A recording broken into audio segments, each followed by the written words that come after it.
I feel that I was successful as a facilitator, and I can feel the vibe at first, the tension, the reluctance. And if I'm doing my job and I'm engaging and I'm bringing them into the story, I can feel the energy sort of release, the tension release. And that's what was beautiful about this class. Leadership isn't about being soft or going soft. It's about going deeper. It's about building the kind of trust where real feedback can happen. That single sentence unpacked everything we were trying to get to in that session. Because at the heart of it all, whether we're talking about safety, performance, trust, or culture, it comes down to one thing: leadership fills the gap.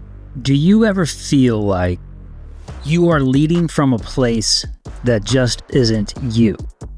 Perhaps trying to fit a mold or lead to someone else's expectations. Well, if you feel that way and you're ready to lead from a place of authenticity, you're in the right place. I'm your host, Josh Fisher, and this is OffScript, a leadership podcast for people who don't like leadership podcasts. So here we are. Let's go. All right, welcome back, OffScripters. Thanks for being here. Before we jump into today, I just want to pause again and say thank you to each and every one of you out there. Seriously, whether this is your first time listening or you've been riding this wave with us since the beginning, thank you so much for showing up. Thank you for pressing play.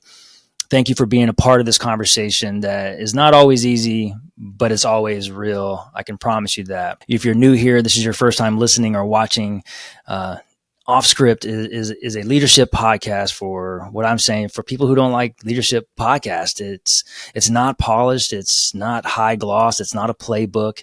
It's raw. It's human, and it's reflective. And it's about the stuff that we don't always put into PowerPoints or in the corporate handbook.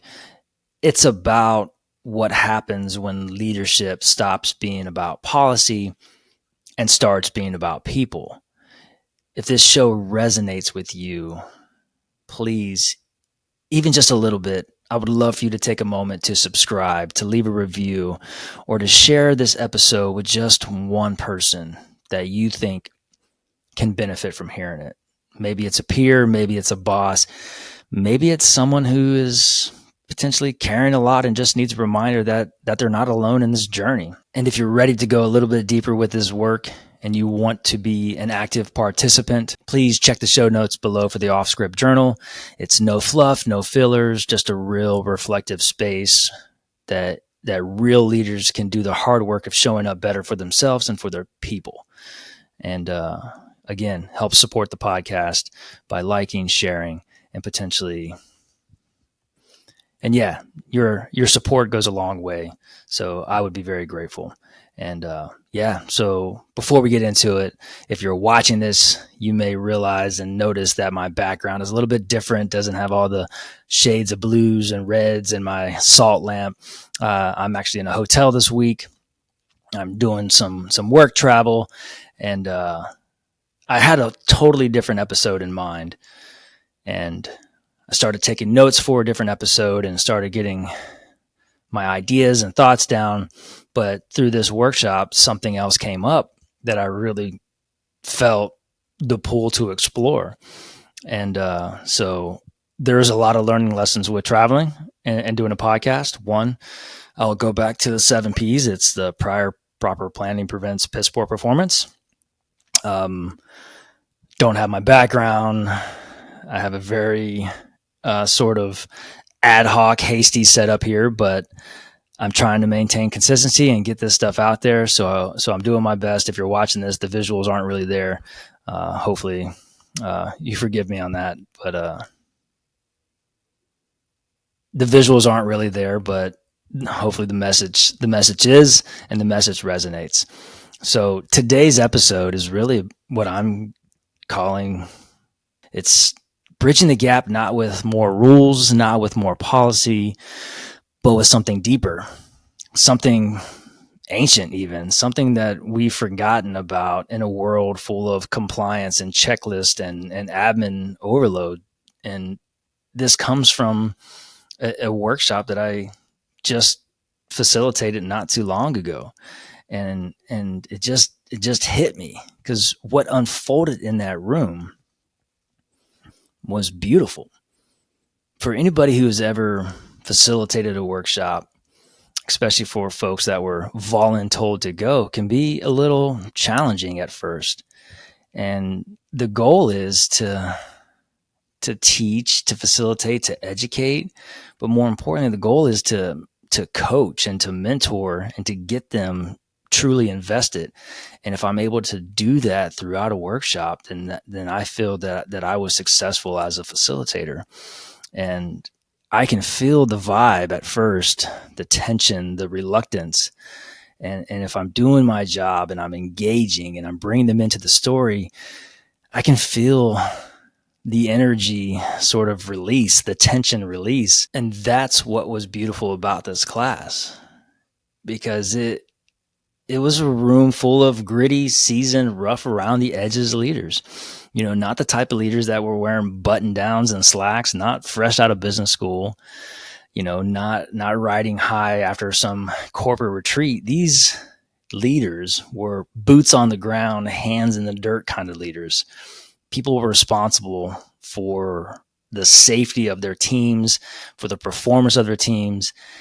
And in an industry that can be fairly hazardous, they're responsible for people's lives at the end of the day. They were responsible for getting their people home the same way they came, and if not better. And the better is what we're going to talk about today. And these leaders, they've led through a lot. They've seen a lot, and they've carried the weight of those experiences on their shoulders. And I could see it in their faces. Some were grizzled, right? Some were just quiet observers, and some leaned in, arms crossed, curious but very cautious. But I tell you, all of them showed up because they know something isn't working or wasn't working. Or let's be honest here, maybe they showed up because they were told to, but nonetheless, they were there. So now my goal was to make it worth their time. I wanted them to leave that classroom not saying something like, God, that was a waste of time, but damn, I'm glad I came to that class.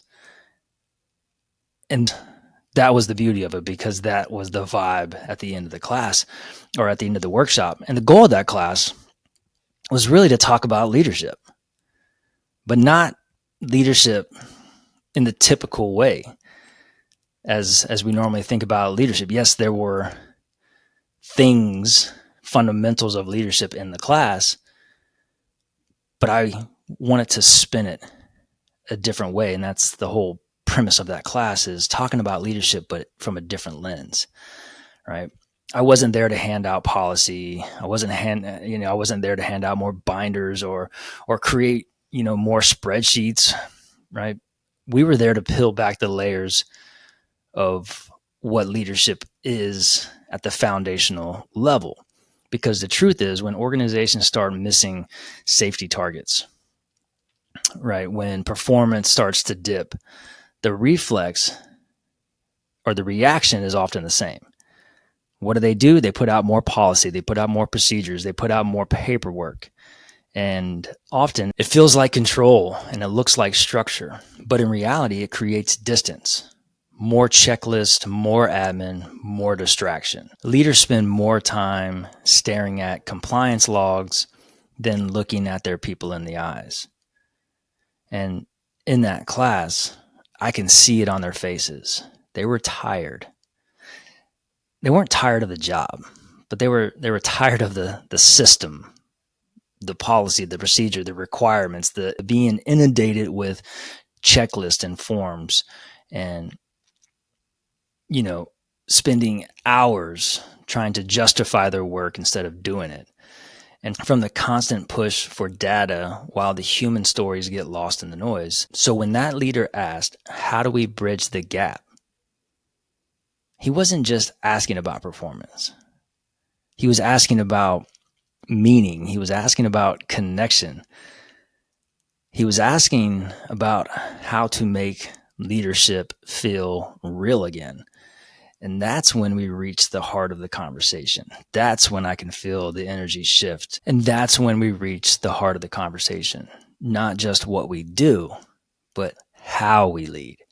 And I can feel the weight in that room shift. Because that question, it wasn't rhetorical. It wasn't theoretical. For that individual, it was personal. And you can see it on everybody's face. This wasn't just a question from one leader. It was a question for all of them. It was a question they brought into that room, even if they hadn't said it out loud or they intentionally thought about it. It was the reason why they were there. Now, I could have answered it right then and there. I could have stepped into that silence and filled it with this word called leadership, right? And I could have filled it with a model or a quick story, but instead I paused with intention. I held the space and I looked at the group and said, that's a beautiful question. And that's why we're here today. So let's put that question in the parking lot. And I meant it. I didn't want to give the answer right away. I wanted them to come to the answer, to the conclusion. And I parked it not because the question wasn't important, but I parked it because it was way too important to rush into it. So I needed the space. I needed the time. I needed to let that thing breathe. I needed them to wrestle with that question throughout the day. And I didn't want them to solve it like a math problem, systematically, black and white. I told them that we'll come back to it, and we'll come back to it at the end. And when we do, I want to hear what you all think the answer is. How do we bridge the gap? Because here's the thing. Answers that are handed to us don't stick. I could have just went through and just read everything off, but that just doesn't stick. I wanted them to wrestle with it. Because when we have to wrestle with creative thinking and problem solving, that's when those answers stick and that's when those answers shape us. So we kept going. We talked about leadership a little bit. We had them define it from their own perspectives, and we broke down the differences between managing and leading, because oftentimes I feel that, most people use those two words interchangeably. Well, he's a good manager, he's a good leader, or to manage, etc. They use them interchangeably. We look at how systems can support. We broke down the differences between managing and leading, because I feel that a lot of folks use those two words interchangeably as if they were synonymous, and they're actually completely different. We looked at and talked about how systems can either support or stifle trust. I wanted them to know that question right there is why we were there in that specific moment. How do we bridge the gap? What is the answer? So I want to talk about that. I want to talk about the trap. You've seen it. You've probably been in it. Maybe you're in it right now. When something happens, an incident happens, a close call, a safety metric slips, or someone raises a concern, the immediate organizational response is what? To add more things, to add something, to create a new form, to roll out a new policy, to implement a new layer of review. And it feels like action and it feels like leadership. But here's the truth. No one wants to say this out loud. More doesn't always mean better. In fact, more often than not, it means more distraction. It means more admin work. It's more boxes to check, more cover your ass procedures to pull people further away from what actually matters. And that's especially true when it comes to safety, because safety isn't just about procedure. It's about awareness. It's about judgment. It's about culture. And culture doesn't grow from compliance. It grows from connection. But somewhere along the way, we forgot that. We started believing that every gap could be filled with more documentation, that every risk could be neutralized with a signature, that leadership could be measured in completed forms or weekly audits. Now, I want to be clear here. I'm not saying we throw away accountability or throw out accountability. I'm not saying procedures don't have their place, because we all know they do. What I'm saying is that we've become so addicted to the illusion of control. And when the focus becomes so myopically directed towards systems over people, when the admin outweighs the awareness, that's when we lose the thread. And all along and throughout that entire class, the question just hung in time. It stayed there. How do we bridge the gap? It was in the room with us the entire time, growing heavier and heavier, but also growing clearer as the day grew longer. And then at the end of the session, the time finally came and I brought it back. I looked at the parking lot and I looked at the same gentleman who asked the question. And I said, okay, let's go back to your question. What do you think? How do we bridge the gap? And what he said next hit hard, and it hit honestly. In that room, it went completely silent. In the room, it went completely silent. So let's pause there for a second. And let's talk about something that came up over and over again in the session. Something that sits right at the core of how we think about leadership and where we often get it wrong. So let's pause there for a second and talk about something that came up again and again during the session. Something that sits right at the core of how we think about leadership and where we often get it wrong. Because more often than not, when we say the word leader, we actually mean the word manager. We use these words interchangeably, like they're the same thing, but they're not even close. Management is about things, and leadership is about people. Yes, platitude, cliche, I get it. We've all heard that before, maybe way too many times, I get it. But just because something is familiar doesn't make it less true. Management is about systems. It's about tasks. It's about budgets. It's about schedules, compliance. It's about ensuring that stuff gets done, the boxes get checked, that deliverables meet deadlines. And all of that matters. Absolutely. But leadership is something else entirely. Leadership is about connection. It's about creating meaning. It's about seeing the people behind the process and choosing to care. It's about walking into high pressure environments and saying, I've got your back, not just, did you complete the form? Did you complete the audit? It's noticing when someone's not themselves. It's asking the second question when the first one gets a very shallow answer. It's knowing your team. Not just their skill sets, but their struggles, their stories, their spark. It's about knowing your team, not just their skill sets, but their struggles, their stories, what sparks them. The truth is, you can manage someone without really knowing them. You can manage tasks and outputs and deadlines with brutal efficiency. There's no denying that. But you can't lead someone if you don't know them. And that's the shift we began to explore in that class, that maybe what's missing in an organization isn't the layer of oversight. Maybe it's not a tighter policy or a better app or a new framework. Just maybe it's real leadership. That's the gap we're missing. The kind that requires presence and not necessarily performance. And when we get to that place and when we started to unpack that distinction, the energy in the room changed. Because deep down, these leaders already knew this. They just never had the permission to name it or to be it until now. So we circled back. And as the class was winding down, all the flip charts were full. The energy had shifted a little bit. I could feel it. Something had opened up in the room. There were smiles on their faces. Their shoulders were relaxed.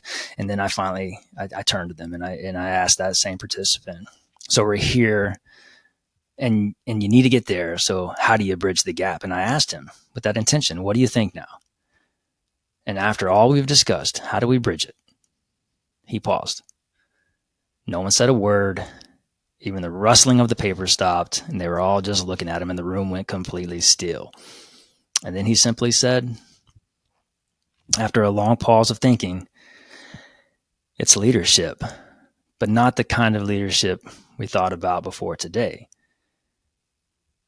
He then continued, and his voice was steady, but you could hear the shift in him. Like he was speaking not just from his head, but from somewhere deeper, from inside. It was about connecting with humans, the person, the one who's carrying the world on their shoulders, and then tapping into what drives them. I let that sit because that was it. No PowerPoint slide, no textbook quote, just clarity. You can feel it land. not just on the surface, but deep. That room went quiet in a way that only happens when something real has been said. No polite nods, no forced agreement, just silence. The kind of silence that says, that's it. That's the thing. The type of silence after the mic has been dropped. And I didn't drop the mic. They dropped the mic. And that made me so happy. Again, these were rough around the edges leaders, like people who don't flinch at high stress environments, people whose hands were calloused from real work and real weight. But in that moment, I felt the softness in that room. I felt the vulnerability, the humanity, and it's not weakness. It was never weakness. But I seen a crack in the armor, and it was just wide enough to let something true get in. And what got in was this realization that real leadership doesn't come from a title or from policy. It comes from connection. It comes from being seen and choosing to see others. That's what bridges the gap. So let's sit with that for a minute. It's about connecting with the human. That single sentence unpacked everything we were trying to get to in that session. Because at the heart of it all, whether we're talking about safety, performance, trust, or culture, it comes down to one thing. Leadership fills the gap. But not just any leadership, not performative leadership, not title-driven leadership, not the kind that shows up in a checklist or on a clipboard. We're talking about leadership that sees the person, the one who shows up to work every day carrying things you'll never read about in an incident report. Maybe it's stress at home. Maybe it's the stress of being the sole provider. Maybe it's trauma from the past job. Maybe it's pressure of being the only one holding their team together. Whatever it is, they're carrying it. And you won't see it if you're just managing tasks. But when you lead from a level of human connection, everything changes. You begin to understand what drives people, what scares them, what makes them feel valued or invincible, what kind of recognition actually means something to them, what trust feels like, not in theory, but in practice. And once you tap into that, once you stop trying to motivate through rules and start leading through relationship, that's when the culture starts to shift. That's when people don't just comply, they care. That's when they stop hiding mistakes and start speaking up.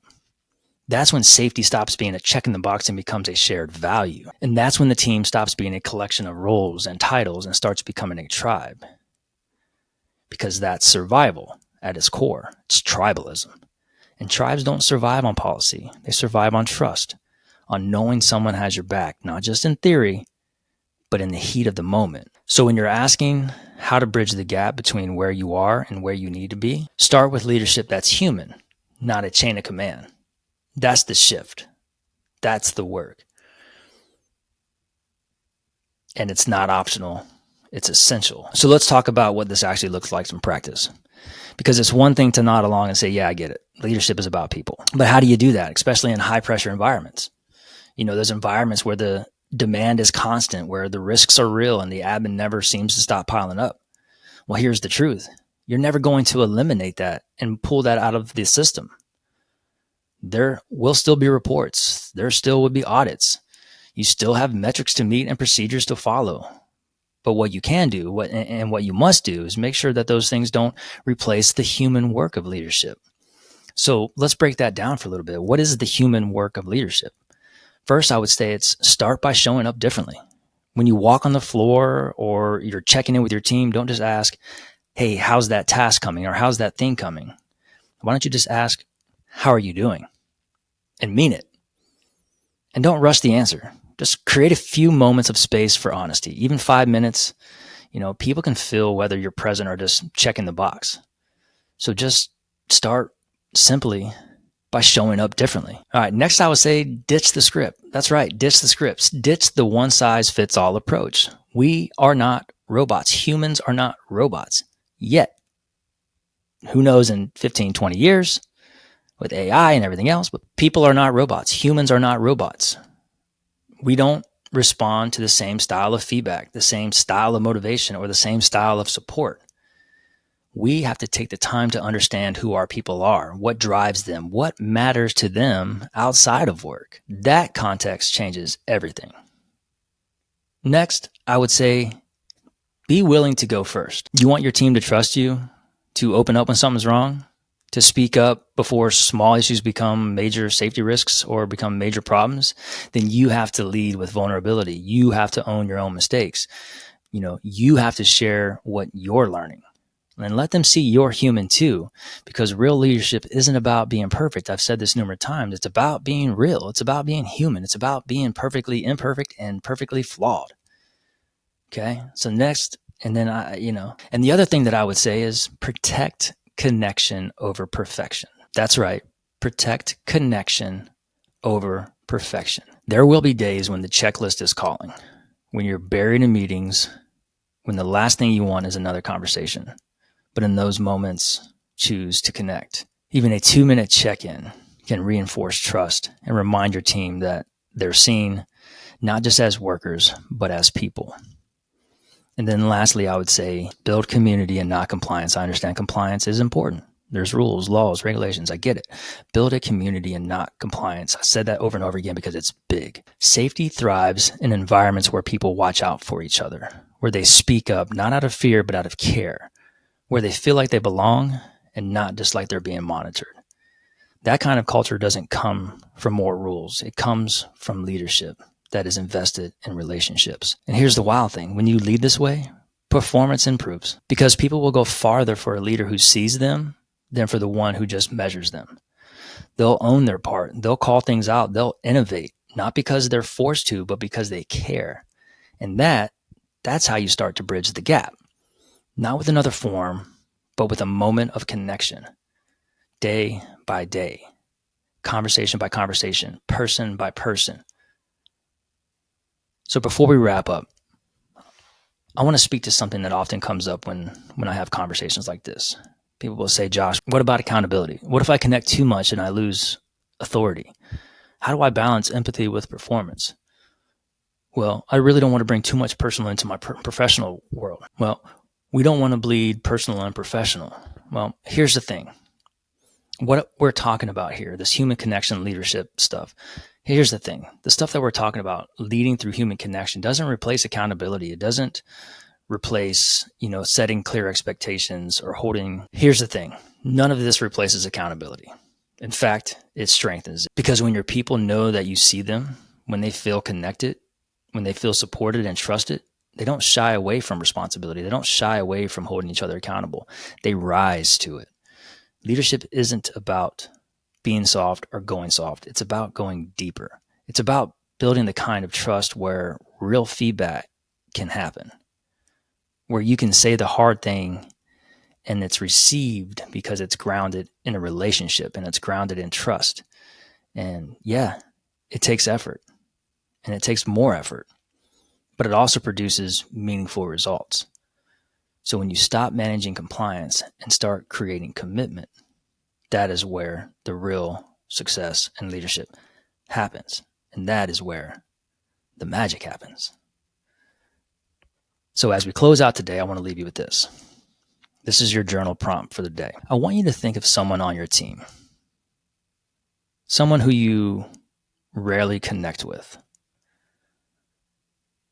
And I want you to ask yourself, what might shift if you took one intentional moment this week to connect with them? Not as a direct report, but as a human. No agenda, no performance conversation, just presence. So think about someone on your team who you rarely connect with. What might shift if you took one intentional moment this week to connect with them? Not as a direct report, not as a human. Just connect, be present. What might become possible from that kind of leadership? Write it down, sit with it, and then act on it this week. And that's my challenge to you, is identify that one person and connect with them. So, ladies and gentlemen, thank you so much for being here. Thank you for spending time with me again. Please like, follow, share, all of those fun things. Check out the OffScript journal below. But until we meet again, and until next time, please continue to lead off script.